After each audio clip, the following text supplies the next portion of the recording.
You're watching Fugitive Red-Eye, and welcome to another response video. Today I'll be responding to one of Corbins' videos. It's been a while since I've done a response to one of his, but here we go. Today we'll be responding to his video entitled, What Makes Us Human, and What is a Spiritual Connection? It's a pretty good video, more of his philosophical musings, hence the title of my video here. He makes a lot of good points, some interesting points, and a lot of things I disagree with too, so this will be a fun one. I've noticed lately, I don't really get pleasure out of movies and video games as much as I used to. Well, I think there's a couple factors in that. I'm with you on that. I think it's largely, first off, a lot of modern stuff obviously sucks, as we both know and agree on. But in addition to that, you're actually using your brain a lot more and thinking about things more critically and putting a lot more philosophical thought into things and trying to actually think about things deeper. So just being entertained by entertainment doesn't appeal as much when you're actually trying to think. Or I don't get as much pleasure out of a lot of things that I used to get pleasure out of, because lately I just feel that I enjoy my interpretation of things more than I actually enjoy things. I can understand that too. I definitely understand that because I really like talking about things and thinking things through, theorizing, finding deeper meanings in things, analyzing what something means, what it could mean, whether it be intentional, unintentional, that sort of thing. Yeah. And it's hard for me to not think while I'm watching a movie or a show or reading. Like when a thought or an idea is planted in my brain, I just take it into 20 different directions. I can confirm that is something you do quite a bit, as do I, to be fair.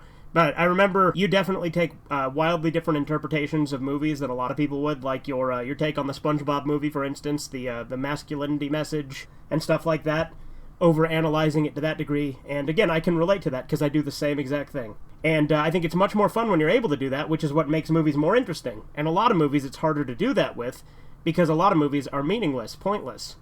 They're roller coaster rides, like Scorsese said. It feels like I'm going crazy sometimes because it feels like my thoughts are not just one person's thoughts, but a bunch of different contradicting thoughts between different people screaming over each other to be like the dominant voice, you know? And you notice that there are people that think visually about things, you know, I've noticed. And I'm not a visual thinker. It's actually hard for me to think of visuals, which is why when I draw things, it's sort of, it never turns out the way I was imagining it in my head. When I'm drawing, it's like it just goes somewhere. My hand just moves naturally on its own. I don't have a planned image that I want to draw. It just happens naturally. And I don't know what that part of me is because I'm not a visual thinker. The thing that makes that really interesting is you do really good art for like Sergeant Friends and stuff like that. So it's interesting to me that you don't consider yourself a visual thinker, yet your visuals are clearly the best part of Sergeant Friends, at least as far as aesthetics. It's like a part of my brain that I think of with in a different way, I think, because I'm a much more, I think in words, and sometimes I think it pretentiously, where I'm thinking in long words rather than short words that could be easily used instead. But a lot of times when I'm thinking, for some reason, I forget the smaller word for something and just think of the long word, and then I get really angry at myself because I'm trying to think of what the simple fucking word is that everybody uses. I can relate to that as well. Sometimes I'll be having a conversation with people and I'll say what I think is a pretty common word. There's a little bit of a different issue, but it's, you know, similar. But I'll say something, and people have no idea what the fuck I'm talking about because I'm using a word that they weren't familiar with. And I don't go out of my way to be pretentious. That just tends to happen. But on the other hand, I also have this condescending part of my brain that just assumes people don't understand stuff sometimes. So sometimes I can kind of go the opposite, where I sort of instinctively try to dumb things down for people. So it's weird. It's a weird dichotomy of the two. But it feels like I go crazy sometimes trying to actually come to a conclusion on anything, because you are not just yourself, but the people you associate with. You know, your parents, your friends, you're the books you read, you're the news you watch, you're the and more than anything, you're the choices you make. Sure, but the choices I make don't reflect the thoughts I have. Well, yeah, obviously no one exists in a vacuum. We are all products of our environment to a degree. And that leads some people to go down the route of determinism, but I don't like determinism. Like I said, I think determinism is fucking stupid and faggy. I don't like the idea of determinism. I understand there are things that are determined, and there are factors in people's lives that determine things, but I've never been a determinist. But I do understand that there are things, and all of our ideas and stuff do come from somewhere. Like I said, no one exists in a vacuum. So yeah, we are all products of our environment, the people we associate with, all sorts of things. There are many factors that make us what we are. And there was an interesting study that was done before, or not study, I guess it was I don't know if you call it experiment or what, but because it was a treatment for some kind of mental thing. I don't know what it was, but some kind of like brain disease or something. And the way they treated it was they would cut your brain in half back to like this, a certain part back in here. Like they'd cut your brain in half, and both sides of your brain would think and process things differently. Yep, that's where we come to the right brain, left brain dichotomy. You know, like you were talking about earlier, being a visual thinker versus a logical thinker. That's the whole right brain, left brain thing. Also, kind of unrelated note, but I think it's interesting that the right brain controls the left side of your body, whereas the left brain controls the right side of your body. And I thought it was really interesting because it made me think more about the way I think about things. I go back and forth between left brain and right brain on a lot of things, or ego and id, or whatever you want to call it. I go back and forth a lot. And I try to have real conversations with myself. And having a conversation with yourself means you can't have the same opinion as yourself. You have to have contradicting opinions in order to even have a philosophical conversation with yourself. Well, obviously, no one is all-knowing, and I think we all, to some degree, are constantly questioning our own thoughts, and we're constantly growing and changing our minds. And also, you know, that brings into the idea of the duality of the person, right? You know, there's the shadow self, and then, you know, there's your logical side, your rational side, and your irrational side. There are multiple parts that make us human, which I think is kind of the point of this video you're doing. And I think that gets to the point where sometimes you can have different perspectives that seem to contradict each other, which is why I personally go out of my way to try and find contradictions and try to iron them out as much as possible. I think that's actually one thing that the Socratic method is really good for. I know you're not really the biggest fan of the Socratic method, but I do like the idea of dissecting what I believe and finding out why I believe it. I think that's the one place that the Socratic method is really good. I think using it as an approach to everything is not a good idea, but I think using it to dissect your own thoughts and figure out why you think those thoughts is a good thing to do. And it sort of terrifies me, in a way, because it's like, who exactly am I? If I deep down went searching in the roots of what I am, at the very core, who am I? Is there even a core? Is there even a soul, you know? Am I my soul? Am I my brain? Or am I just all of the body parts that make me who I am?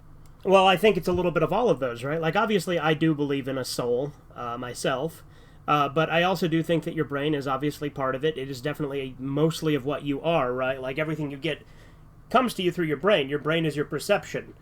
It's how you perceive the world. It's also how you think logically. It's how you control your body parts. You are a whole. You're not just the parts, you're the sum of its parts. You're the whole thing. Which gets complicated, right? Because consciousness is a complicated thing. When I die, will my soul go somewhere into everything else? Into like God or heaven or some thing that connects us all? Like, does that consciousness go? Does the collective consciousness exist in itself? What if we're just animals and don't have souls? And all animals don't have souls, and whatever this thing is that we're connecting to is just some other thing. Like, you know how we connect to the internet, or connect to, or cable is all connected, or, you know, it's a series of tubes. But you know, obviously, I like to think that there's an afterlife. I don't know for sure. I do consider myself a Christian, which we'll get to a little bit more later, because that is a point you bring up later. You know, there is always that part that drives us nuts pondering these things, right? Like, you think of things like simulation theory, and that's how a lot of people come to that conclusion, which, you know, I'm not a believer in that, but I understand the thought process. And the truth is, if we were in a simulation of some sort, we would never know. Not to mention, one could argue that religion and simulation theory are pretty similar, because if there was a next life, then this one is kind of like a simulation in that regard. So that's how a lot of people get to that as well. So I know just thinking about these things can drive us nuts because it's things that we'll never for sure know the answer to as much as we try. What if our thoughts are sort of like that kind of connection? Because an animal is programmed by nature, right? An animal knows exactly what it needs to do to survive. An animal knows exactly the decision it wants to make. It's an animal sort of works like Nietzsche's idea of the Übermensch. It takes what it wants, it does what it wants. It doesn't consider things like morality. It just does what it wants. But something that makes us more empathetic or intellectual or something. What if that's not us? That's just a connection to something else. I mean, yeah, collective consciousness I definitely think exists. There are definitely a lot of things that would be far too coincidental if there wasn't a connected consciousness. People instinctively can tell when there's someone behind them, even if they can't see them, right? You can feel when someone's watching you. It just tends to be a natural feeling you have. And whatever that collective consciousness is, it absolutely exists. Like, what if that's just something that exists in itself? And I'm not saying that this is true. I'm just saying that this is an idea. I consider millions of possibilities every fucking day that drive me crazy because it's not provable. And that's the part about religion that terrifies me, is that none of it's provable. It's all just ideas that you're basing on other people's ideas to come to some other conclusion. And my conclusions are really different than everyone else's. And sometimes I feel really disconnected from people, but also I think that we all must be connected intellectually. Like, our minds have to be connected because we're able to visualize things so interestingly, like the way the uncanniness works, where if I look at a piece of art and I'm like, there's something disturbing about it because it looks vaguely human but not. It's almost like it's programmed in us to recognize that something that something is dangerous. You know, like when cats freak out about cucumbers because they think they're fucking snakes or something. Like, it's like they're programmed to know, this is what this thing looks like. This is what I'm supposed to be scared of.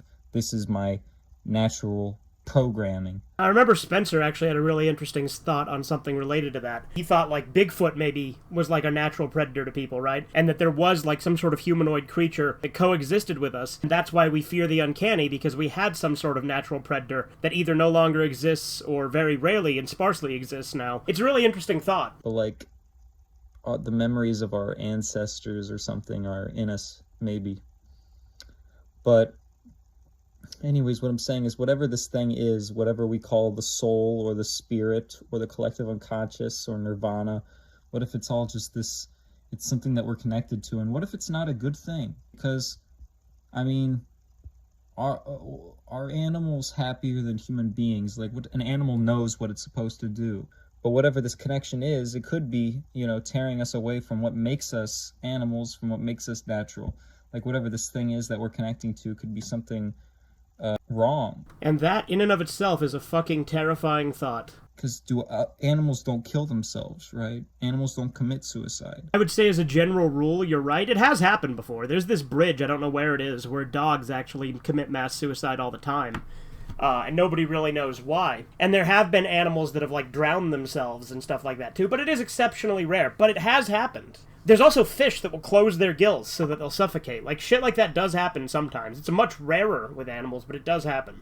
And animals typically don't want to kill their own species for the heck of it. They usually have a reason that they automatically know somehow for killing another species. Like, animals will kill their children if they don't think their children will survive, which shows that, and they do that automatically. They know to do that. And I think women, you see this in human females too with abortion, obviously, but I think that this is something natural in women, but it could mean that women are in their nature evil. I completely agree. They are in their nature evil. But it's funny. I remember somebody brought up one time where they tried to say that the strongest connection is between a mother and her daughter, and I just don't see it. Like, at least not in humans. In animals, maybe. But in humans, whenever you hear about, like, a child that was, like, brutally murdered, 9 times out of 10 it was the mother who did it. Like, think about, like, people like Casey Anthony, or all those people that, like, cooked their babies in the oven. All of them were the mothers. You don't hear of fathers doing that anywhere near as often. Mothers are constantly trying to one-up their daughter and make their daughter feel, like, shamed and degraded. For instance, there's that trend, right, where the mothers say, oh, who wore it better? It's always the mothers doing that, trying to outdo their daughters and seem more attractive than their daughters. You never hear fathers doing that. Fathers take pride in their children. Mothers don't. Women are more willing to kill a child, you know? I mean, with animals, it's usually the female animal that eats its children. When you think about it, that's the case with like spiders too, especially. I mean, spiders are animals too, but you know what I mean? Like spiders, the females always eat their children. Not always, but often. I guess father spiders can too, but father spiders also often get eaten. Like think of black widows; they eat their mates after they mate with them. But you'll notice in lions, male lions will eat another male lion's children, so that it can, because if a female lion's mate dies and needs and a new lion shows up and wants to make that lion their bitch, and they're doing it because they want to have kids. Animals don't just go off of this sexual thing like humans do, like, ooh, I want to get my cock sucked, oh my god, ooh, I just need to come, I just need the little, I need it now, man, I need it now, I'm jonesing over here. That is a spectacular clip to take out of context. Also, though I agree with the principle of that, animals primarily mate for reproduction, animals do get horny too. I mean, look at dogs that hump fucking anything. So, animals do still do it just because, as well. But animals are doing it for procreation, right? And a male lion, when when the old male lion dies, the female needs a new male, the male partner kills that female lion's children that it already had with the other lion. So the male lion eats those children because it wants to have more children, and thinks that if that female lion is prioritizing those kids, it won't prioritize the kids that he's going to give it. I'm gonna be honest, I did not know lions did that. Animals have like this natural duty to want to be like good parents, you know, and I don't know why that involves killing your children, but you know, there's some ways that maybe being natural isn't a good thing, but this connection that we have, I think, is what gives us empathy, right? Because animals don't have empathy. And that's where I'm going to disagree with you, because animals do have empathy. At least some do. Like, obviously not to the same degree. But you've seen, like, other species, like, raise, like, children of other animals that aren't theirs. Like, stories of, like, I don't know, like a tiger raising a lion cub, or, like, a cat being raised by a dog, or, like, one type of bird raising another type of bird. Stuff like that does happen. And also dogs, as a good example, obviously have empathy. For instance, dogs can tell when you're upset, which is why therapy dogs are a thing. Dogs will come up to you and try to cheer you up when you're upset naturally. It's what they do. Now, I know you brought up in the comments that that's because, you know, the coevolution, they're such a close species to us, and I agree that is largely the reason for it, and that's why I put dogs on such a higher pedestal than any other species. But animals, I think, absolutely do feel some sort of empathy. I think that it's much less pronounced than it is with humans, but it absolutely does exist. They make decisions that are driven by their nature, and so are sort of logical. Like, I'm not saying that animals are logical, but like, animals know what they're supposed to do. Animals know 1 + 1 = 2, right? Well, I mean, in the most literal sense, animals cannot do math, no. Just because they can't say it doesn't mean they don't know it. I mean, I guess in the most literal sense, an animal might realize, you know, if it has one piece of food and another piece of food, that's 2 pieces of food. But animals can also be really fucking stupid and not understand stuff. Like, think of koalas. Koalas are fucking retarded. They won't eat food that's put right in front of them unless it is hanging from a eucalyptus tree branch. They eat eucalyptus trees, which don't give them fucking hardly any nutrients, are bad for them to get, are hard for them to get, and rare for them to find, because they're fucking stupid. I don't know how koalas have survived as long as they have, but they're fucking retarded. But whatever this connection is, it gives us sort of empathy, right? Whatever this connection between us is making us feel empathy, and I think empathy ultimately leads to self-destruction. I absolutely agree. One of the biggest problems with society currently is that we have far too much empathy and compassion that makes it easy to manipulate, have no focus on ourselves, no self-interest, and therefore we do things that are completely illogical, counterintuitive, and in the long run destructive, just because we don't want to hurt people's feelings, or we want to quote-unquote help people. But a lot of the times when we're quote-unquote helping people, we're actually hurting them because we're making it so they can't provide for themselves and they're pointless without you. You know, because humans are so empathetic nowadays because of this connection, whatever it is, that we want to sacrifice ourselves for other people, and that's not programmed in us naturally. In nature, we don't want to kill ourselves. We don't want to kill our own species. That's all stuff that happens later on. We get those ideas, but when we're children, which I think is when we're at our most animalistic state, is as children, we're very selfish. A child doesn't kill himself because a child prioritizes his life above all else and prioritizes his happiness above all else. There are a lot of ways where being childlike is a kind of a good thing, because that selfishness is a good thing. That lack of empathy benefits you. But whatever this connection is, making us feel empathy, it leads to self-destruction.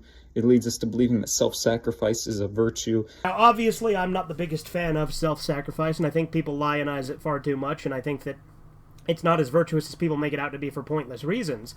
But obviously, one of the core areas where me and Corbin disagree is on self-sacrifice, period. We'll get into that a little bit more later, because he's going to touch on it more later. Like, obviously, I do agree that too many people are far too willing to self-sacrifice, but I think it has its place, but we'll get to it a little more later. Socialism is a good idea in that. One of the biggest modern problems is people are far too willing to just accept socialism. Socialism is the most destructive and evil philosophy that has ever existed. It has killed the most people. It has destroyed the most countries. Socialism not only doesn't work, but is objectively evil. Stealing from someone is not good, even if you vote to steal from someone. I don't care if it's democratic socialism or communism. To me, it's the same thing. Socialism is objectively immoral. I think that this is, we could say that this is God that we're connecting to, and that God's endless love is going through us. But I think that this is not accurate, because why would God want you as an individual to sacrifice yourself for all the other individuals that he created? He made all people to sacrifice themselves for all people. That wouldn't make much sense. So yeah, I agree. It doesn't make much sense, which is why, like I said, I'm not the biggest fan of the concept of how much self-sacrifice is put on a pedestal.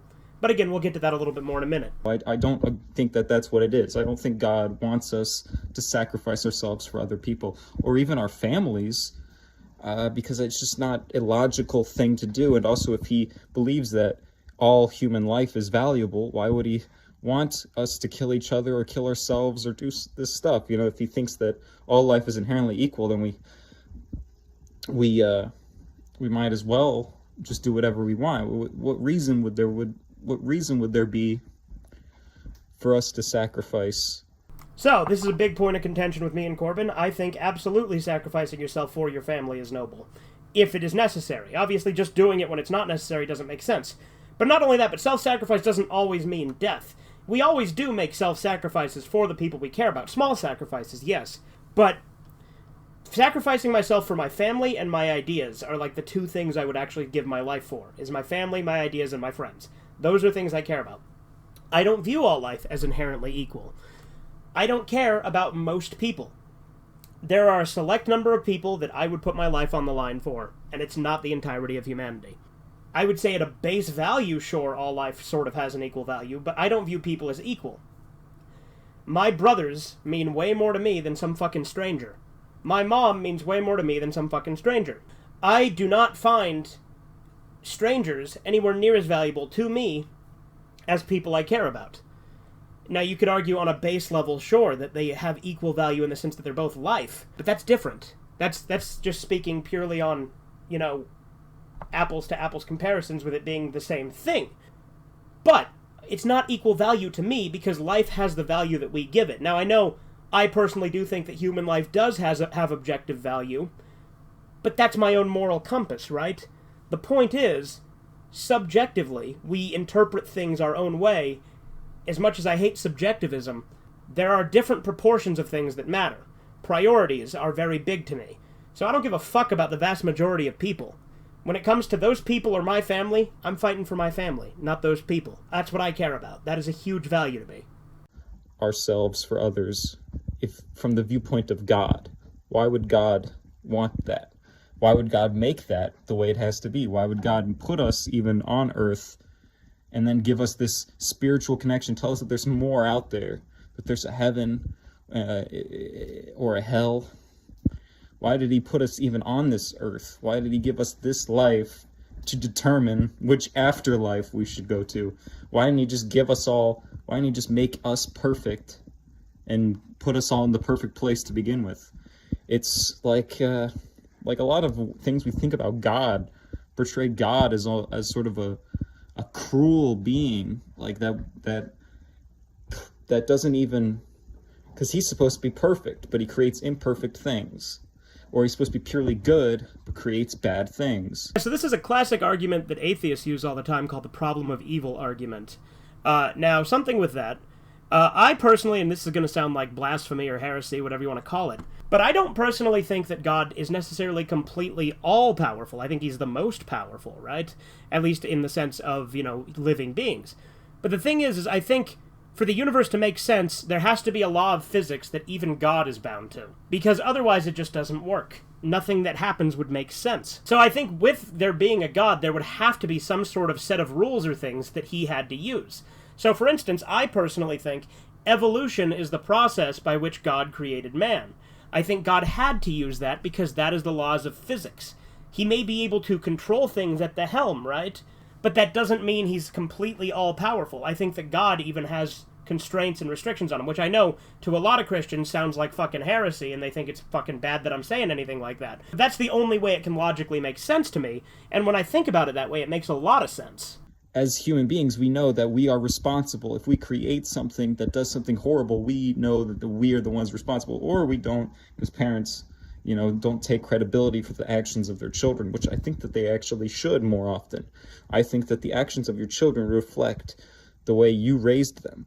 And parents don't blame themselves enough, honestly. Like, if you listen to the parents of school shooters, they're like, oh, my kid, he seemed like a good boy. I never thought he would do something like this. And I just don't buy it. I think you fucked him up. Yeah, I think one of the biggest problems we have in today's society is parents don't take any responsibility. Everything has to be put on society. Oh, we need to put more restrictions on this. Oh, we need to have less of this, less of this. No, the fucking problem is you're not doing your job as a parent. You're sitting them down in front of a video game or a computer or an iPod or a TV, and you're just letting technology raise your children. You're letting society raise your children. You're letting the school system raise your children and plant all sorts of ideas in their heads to make them question their own identity and think that if they cut their penis off, they'll be happier. Like, parents don't parent anymore, and that's a large problem, and I think that's by design. I think that's something that the government and all of the elites, as you want to call them, whatever you want to call them, I think they are absolutely behind that. That is part of the whole plan, right? To make people weaker by making it so that parents take no responsibility and they are raised by, and people are raised by the system. The school raises the children, which in turn indoctrinates them. I think it's your fault your kid went there and killed those people. I think you are responsible for it. I think in the grand scheme of things, there is some truth to that, but I wouldn't say it's an end-all be-all either, because of my pure individualistic take on a lot of things as well, which I know kind of meshes in an interesting way with what I'm saying about, parents and stuff. But I do think people are absolutely individuals, too, so there could be other factors. I definitely think that a lot of the times it is the parents not being involved enough, but I think that just saying that does ignore other factors, because there are other things that go into it. I do agree with you that it is primarily a problem of the parents not taking that responsibility, figuring out what's going in their kids' lives. But on the other hand, I do think that there are plenty of other factors that go into it in addition to that. Because that's what responsibility is. You brought this into the world. You did this. You are responsible. You taught, if your child is stupid, that's definitely your fault. If your child's an idiot, then why didn't you spend the time reading to them? Why didn't you spend the time teaching them math? Why didn't you spend the time showing them how to hunt and garden, and the time that you could have? And then when they become adults and they're stupid, you blame them. You say, oh, you were your own individual who could have made your own choices when you were a fucking child. That was your responsibility to make the kid a good adult. That was your responsibility that you failed. That's something that pisses me off about people that will say, oh, this new generation is so fucking stupid. It's like, yeah, I agree, it's stupid. I wonder whose fault that is. I wonder. It's almost like you taught them all the values that they currently have that make them self-destructive sociopaths. It's almost like you created this. And this is the key problem with the current generation of parenting, or the last few generations of parenting, really, is they think, oh, we gotta let our kids be individuals, let them make our own choices. And I do think to an extent you do that, yes, but you're still the fucking parent. It is your responsibility to instill values and knowledge into your child's head. And if you don't do your job and your child becomes a fuck-up, that is your fuck-up. Like, yes, as I said, there are other factors, but at the end of the day, if you're not doing your job as a parent, you have failed. You have fucking failed. This is the kind of stuff where I don't call myself a Christian, even though there's a lot of Christian ideas that I like a lot. And there's a lot of, there's a lot of things in the Quran and the Book of Mormon and lots of other religious books that I agree with a lot. But at the end of at the end of the day, this is all speculation. These are all ideas, and I think that we should contemplate this stuff, but I don't think we should go around saying, I know this is what will happen, because that could lead to really dangerous ways of thinking and it could create really dangerous societies. And that's true. Think about things like Jonestown, Heaven's Gate, things like that. All sorts of cults that do all sorts of mass suicide or mass homicide. These things are dangerous, and this arises from someone claiming to be all-knowing. I think a society that is built on Christianity cannot stand. See, this is one place where I have to completely disagree. I get what he's saying, because I think a lot of modern interpretations of Christianity are why we fail and most literal interpretations. But I think the only reason that the U.S. has lasted as long as it has is because of Christian values. A lot of our ideas of things like liberty and a fair trial and things like that come from Christian values. These things are instilled in Christian values. If we didn't have these, we'd have a different society altogether. I do think that the good Christian values is what made us thrive so far. Now, I think obviously if you just go completely down a Christian rabbit hole and you take everything literal and 100% without any questioning, that can lead to problems, sure. But I do think that because of our Christian values is literally the only reason our society has succeeded. Well, that and capitalism. I think capitalism is great and is a part of what's helped us work so far. And the reason we haven't succeeded more is because we have not as free capitalism as we could. If we had more free market capitalism, it would be better. It would be self-sacrificial. It wouldn't sustain itself. It would prioritize the people over the individual, and ultimately would lead to, the people can't survive without individualism. Well, I do agree with that, because I am a pretty staunch individualist. I do also think it is good to have a community and a set of shared morals. I think having that community and shared morals is important if you want a society to thrive. You literally cannot have a society if there is no shared moral framework. And I'm not saying you have to agree on fucking everything. I actually like being able to coexist with people I disagree with. I fucking love that. But I think that you do need a set of shared core morals at the foundation of a society to make it work. In the end, you're not helping the people because you're not prioritizing the people, because you're not viewing them as individuals anyway. So it just becomes this where people replace society with God, or either way, a society that's built on what God wants doesn't work. You have to just unless what you think God wants is determined on the laws of nature and logic and rationality, it's just not going to work. Right, and again, I do think that those shared morals do have to be based on logic as well. Obviously, I think there are a lot of Christian values that absolutely need to stay, but I do think we also need a lot of values based on logic and consequentialism to an extent. So, nothing exists in a vacuum, and you do need multiple perspectives to make a society work, I think, to an extent, too.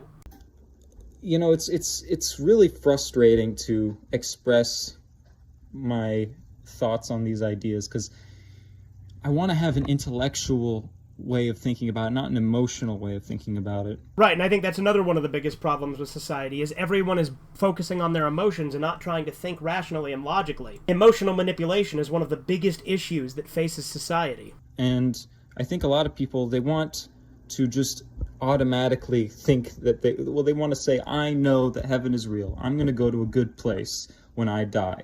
I'm going to ensure that because I chose to believe in Christ and therefore am deserving to go to heaven. That makes me different than all the other people. Right, and that's something that drives me nuts about a bunch of Protestant religions, is just believing that belief alone is all it takes. It doesn't matter what I do as long as I believe. But if you don't fucking follow the values, then how much do you actually believe? At this point, you're only a Christian when it's convenient. I like the idea of a paradise, going to a paradise, but I'm not going to say I know that that's what's going to happen. I'm not going to say that I know that there's a place where bad people are going to go. And who even determines who's bad? I mean, Christians even say there are no bad people, only bad decisions. Well, if that's the case, why would they go to hell?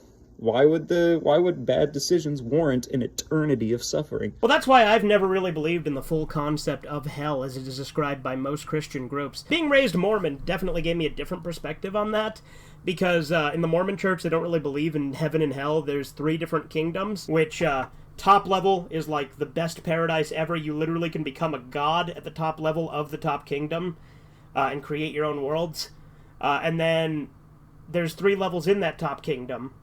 And then there's another kingdom under that, which is still amazing. And then another one under that, which is still amazing. And then at the very bottom, there's outer darkness. And there's literally only one way to go there.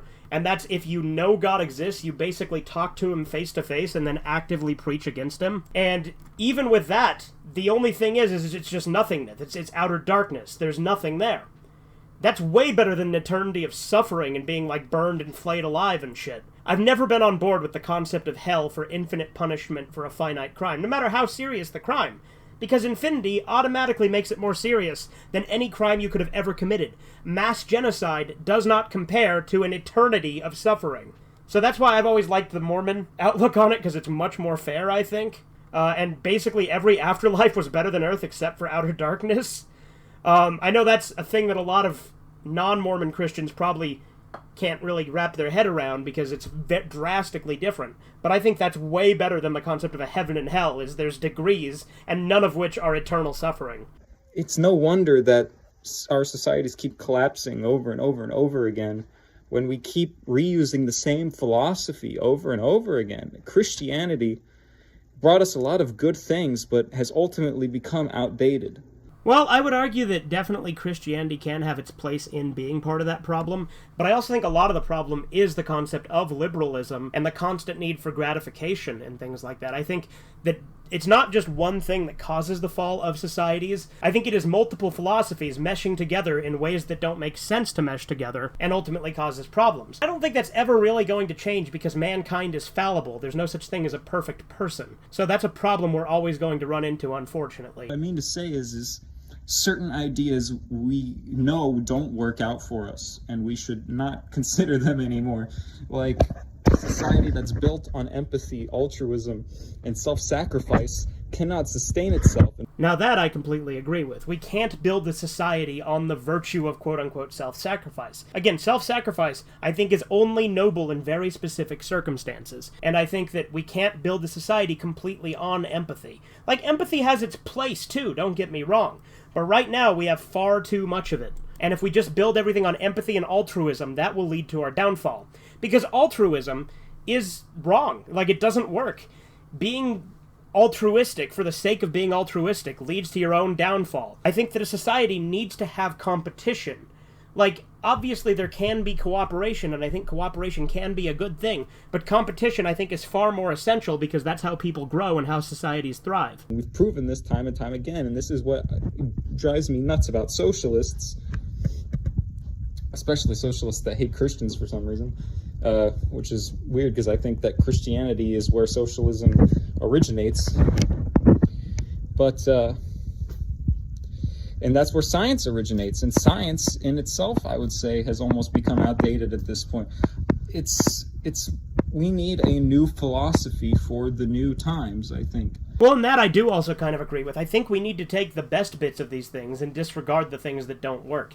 Just living completely based on one philosophy won't work, which is why I don't like echo chambers, and I don't like just sticking to one philosophy because it's quote-unquote your team. I think you do need to expand your horizons quite a bit, and take the things that work and disregard the things that don't work, because there are things that are shown to work and things that are shown to not work. We need to base this philosophy off of pure individualism, and we need to focus more on responsibility, and we have to find objective meaning in life, because if life is ultimately subjective, or that all good is measured by what you can provide for other people, well, then I think that it's just not going to work out as a society.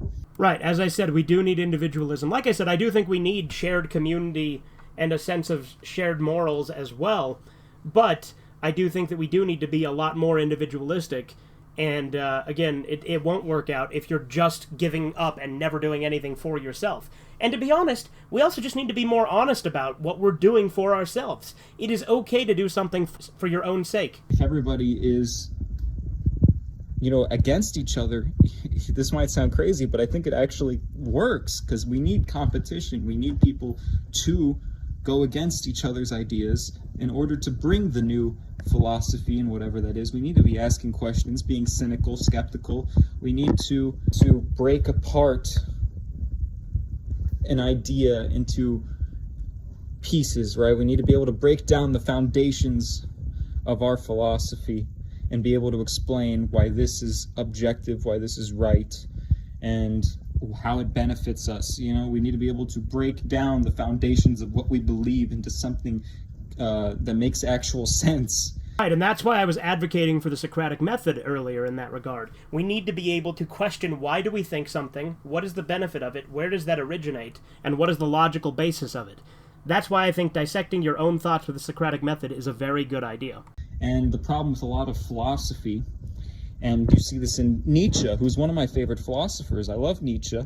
I love the concept of the Übermensch and stuff like that, but he's still vague, and his ideas are very contradicting a lot of the times, and I could see Nietzsche's ideas leading to certain ways of socialist thinking, the same way I could see a lot of Carl Jung's ideas leading to certain kinds of socialist thinking. And I think that subjectivism will destroy everything. If you believe that things are subjective, and there are lots of things that might be subjective, but we have to view them almost as objectives. If we want structure and we want order and we want to fulfill a society, we have to believe in our ideas, and we have to have coherency.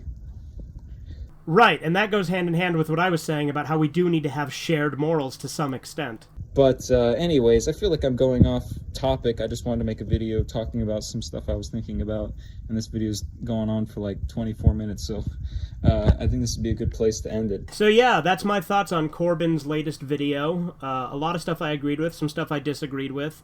I think he made some interesting points. I do think we do need to find a new philosophy, and we need to stop just committing to just one ideology, because just being a zealot of one ideology never works out, no matter what that ideology is. And I think that we do need to sort of find that shared framework by combining things that work and disregarding things that don't work. We need to have competition. We need to have less empathy. Only use it when it is important. Like I said, empathy has its place.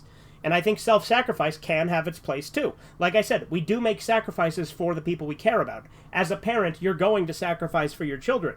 The ultimate sacrifice should be something reserved as a last resort, but I would die for my family and for my beliefs. Like I said, there is a place for it, but I definitely think that people hold it up to a much higher regard than it is. I think if you needlessly sacrifice yourself when it is absolutely not necessary is a problem.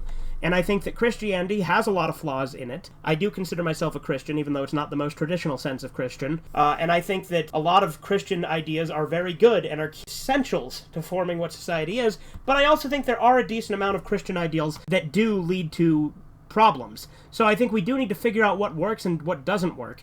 And I do think part of that does come through using the Socratic method to analyze our own thoughts and come to, why do I think that? Why do I believe that? Is there a practical use for this? Stuff like that I think is very important to our thoughts. Anyway, that's all I really had to say. I hope you enjoyed this back and forth. This has been Fugitive Red Eye. Have a good one. Toodles.